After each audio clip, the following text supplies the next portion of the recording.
দেখুন, এই সঙ্গতি হলো অত্যন্ত গুরুত্বপূর্ণ। এই সঙ্গতি আপনার নিয়তি নির্ধারণ করে।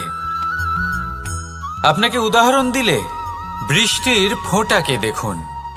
যদি কোনো ফোঁটা গাছের পাতায় এসে পড়ে, তাহলে তা জীবন দান করতে পারে। যদি এমন কোনো ফোঁটা সাপের মুখে এসে পড়ে, তাহলে তা বিষে পরিণত হয়।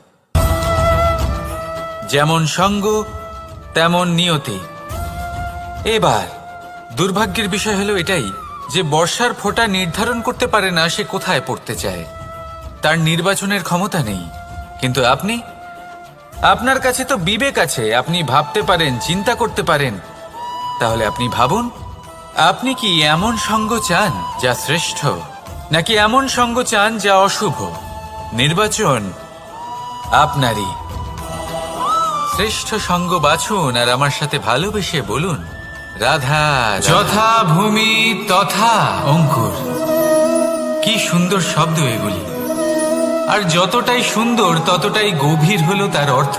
যেমন রাজা হবেন, প্রজা তেমনই হবেন। যেমন ভূমি হবে, অঙ্কুরও তেমনই হবে।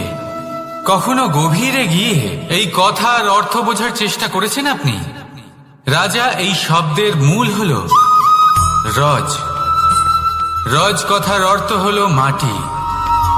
অর্থাৎ রাজা হলেন তিনি যিনি মাটির সাথে যুক্ত। রাজা হলেন তিনি যিনি প্রজাদের সম্মান করবেন, তাদের যত্ন নেবেন, তাদের চোখে জল দেখলেই চিন্তিত হয়ে উঠবেন, তাদের অশ্রু মোছার জন্য সমস্ত সম্ভাব্য চেষ্টা করবেন, তাদের সুখী রাখার জন্য সমস্ত চেষ্টা করবেন। রাজা এরকম হয়। এবার এই সমস্ত গুণ যদি একজন রাজার মধ্যে না থাকে, তাহলে প্রজার মধ্যে অসন্তোষ দেখা যায়।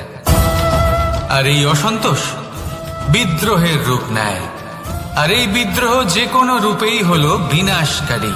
তাহলে রাজার উচিত প্রজাদের রক্ষা করা, এবং প্রজাদেরও উচিত রাজার প্রতি বিশ্বাস রাখা, তার অনুকরণ করা। এই দুজন যখন এক হবেন, তখনই শাসন স্থির হবে, তখনই এই দেশ নিয়ন্ত্রণে থাকবে। যদি দুজনের মধ্যে কোনো একজন নিয়ন্ত্রণ হারান, তখন মহা বিনাশ অবশ্যই হবে। তাহলে রাজা নিজের কর্ম করবেন আর প্রজা নিজের ধর্ম পালন করবেন, আর আমার সাথে ভালোবেসে বলবেন, রাধা রাধা। কোনো যোদ্ধা জন্ম থেকে যোদ্ধা হন না। তিনি যোদ্ধা হবেন কিনা চয়ন করেন।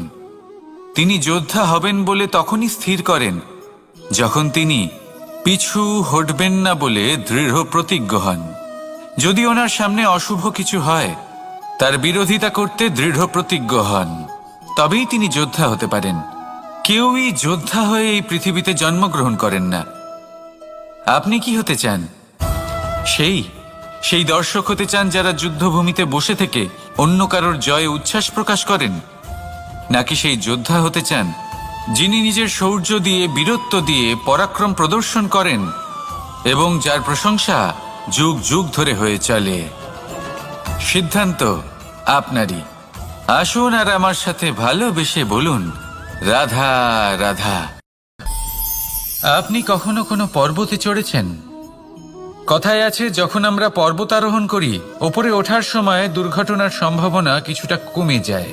সেখানেই যখন পর্বত থেকে নিচে নামি, তখন দুর্ঘটনার সম্ভাবনা অত্যন্ত বৃদ্ধি পায়। অর্থাৎ নামার সময় আমাদের আরো ভারসাম্য বজায় রাখতে হয়, আরো সাবধানে থাকতে হয়, অর্থাৎ বিবেককে জাগিয়ে রাখতে হয়। এবার জীবনেও সাফল্যের পর্বত আরোহণের সাথে এটাই হয়। যখন আমরা সাফল্যের পর্বত আরোহণ করতে থাকি, তখন এমনিই আমাদের লক্ষ্য আমাদের গন্তব্যের দিকে থাকে। আমরা নিরন্তর পরিশ্রম করি, চেষ্টা করতে থাকি, আমাদের মধ্যে সেই উৎসাহ থাকে, সেই সাহস থাকে। কিন্তু একটা কথা সত্যি, সমস্ত আরোহণের পরে অবরোহণ থাকে। আর এই অবরোহণই থাকে যেখানে বেশিরভাগ মানুষ নিজের ভারসাম্য বজায় রাখতে পারেন না, আর সেখানেই ভেঙে পড়েন।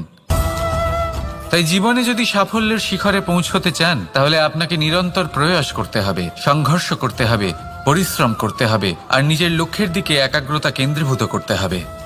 তাহলে আপনি নিজের লক্ষ্য অবশ্যই পাবেন।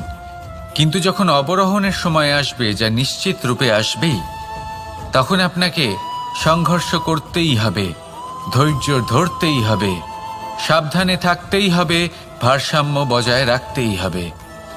এটা হলো অত্যন্ত আবশ্যক, কারণ পরবর্তী সাফল্যের শিখরে আপনাকে পৌঁছতেই হবে, আর তার জন্য আপনাকে সুরক্ষিতভাবে অবরোহণ করতেই হবে, ঠিক কি না? আসুন আর আমার সাথে ভালোবেসে বলুন, রাধা রাধা। এবার যখনই এই দায়িত্ব আমাদের জীবনে আসে, আমরা সর্বপ্রথম প্রেম ভুলে যাই। আর আমাদের এই প্রেম বোঝা বলে মনে হয়। কিন্তু এই সংসারের সত্য তো এটাই যে প্রত্যেক প্রসন্নতা পেতে গেলে দায়িত্ব তো অবশ্যই আসবে, যা আমাদের পালন করতেই হবে। এবার যদি আমি আপনাকে উদাহরণ দিই, আপনার বাগানে আপনি চান একটা অত্যন্ত সুন্দর পুষ্পে ভরা বৃক্ষ জন্ম নিক, তাহলে সর্বপ্রথম তার জন্য আপনাকে জল আর রোদের আয়োজন করতে হবে। তার শিকড়ে যাতে পোকা না ধরে তা আপনাকে সুনিশ্চিত করতে হবে। সেটার আশেপাশে গজানো আগাছা আপনাকে সরিয়ে দিতে হবে। আর তারপরেই আপনার বাগানে সেই সুন্দর পুষ্পে ভরা বৃক্ষ জন্মাবে, তাই তো? ঠিক এমনই হয় এই প্রেমও। সর্বপ্রথম আপনাকে এর মধ্যে সমর্পণের সার জল দিতে হবে। অবিশ্বাস আর সন্দেহ, এই দুই আগাছা আপনাকে পরিষ্কার করতে হবে।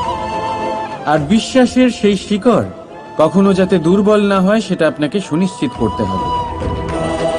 আর তারপরেই প্রেমের বাস্তবিক সুখ আপনি অনুভব করতে পারবেন। রাধা রাধা।